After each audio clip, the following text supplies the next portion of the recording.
Okay, I'd like to go through an example that would be similar to some of the questions towards the end of exercise 14.5. I appreciate that a few people have had difficulties with question 15, maybe in particular, and a few others, but 15 was the one that caused people the most problems. So I'm going to go through something a bit like the 15, not the same, but just something similar. Okay, so the key thing is to, when you're looking at it, it looks quite complicated. You have all the skills to be able to deal with it. It's just about being able to do it in the right order. So the first thing to deal with is any brackets. So here we've got a situation where the 6 has to be multiplied by the x and the 3. The minus 3 needs to be multiplied by the x and the minus 2.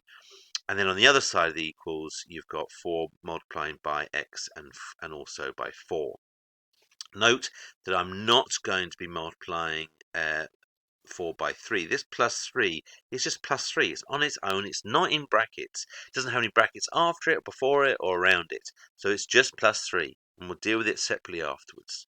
Okay, so 6 times x is 6x. 6 times 3 is 18.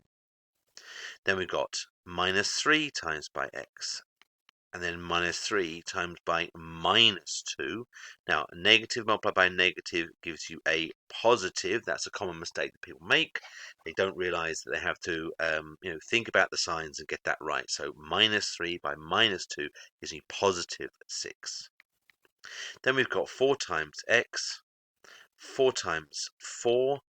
And then, as I said to you beforehand, this plus 3 is just plus 3 on the end. Now, a lot of you are taking the next step to do inverse operations. You see, okay, well, the minus 3x, let's add 3x everywhere. Or let's deal with this 6, take away 6. But you're dealing with it in the wrong way, because you're laying yourself open for problems. Because what actually you should do first is tidy up.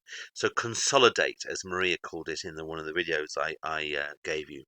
So here what we want you to do is get the x's and the together on one side. Okay, so you can see here that x there and that x there. I want to consolidate, tidy it up, and separately the 18 and the 6, I want to tie them up. Okay, so to do that, okay, 6x and minus 3x gives me 3x. 18 and plus 6 gives me 24. That's the left-hand side, all tied up, simplified, okay, consolidated. On the right-hand side, okay, it's not so bad. I've got the 4x, that's the only x term there is, but I have these two numbers. If I add them together, I get 19.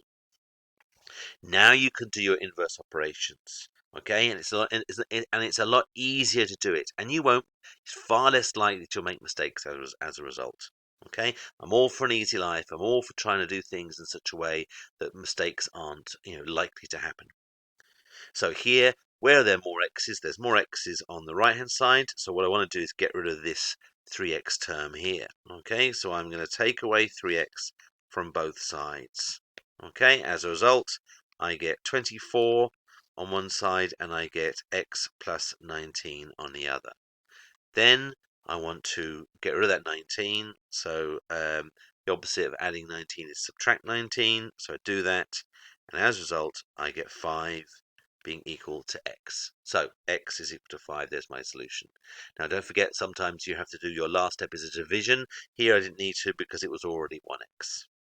I hope that helps. As I said to you, have a go at the latter questions. They are going to be a challenge. I know that, but you have all the skills if you work it through in a logical sort of systematic process. Get rid of any brackets. Consolidate each side of the equals. Tidy it up, basically. Simplify it. Okay, and then do your inverse operations.